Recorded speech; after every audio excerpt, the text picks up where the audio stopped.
In this video, I'll show you how you can enable any hertz on your monitor, like 144 or 240 or even 60 hertz if that's what you're going for. Now this is really simple, and what you want to do is you want to just right click on your desktop and open up the NVIDIA control panel. Now if for some reason you don't find it, you don't see this one, what you can do is open up the Microsoft Store, and in there you can download the NVIDIA control panel, and you can also download it online. So what you want to do is you want to open up this one, and once it's opened, you can head over to the display and go to change resolution. In here you should choose your native, the best one, which is 920 1080 for me.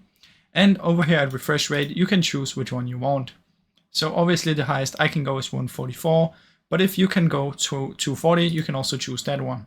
After you've done that, just press apply, press yes, and now it's changed. So that's basically how you can do it, guys. Now I really hope you enjoyed this video. If you did, please leave a like and subscribe, as it helps me out a ton. Thank you so much for watching.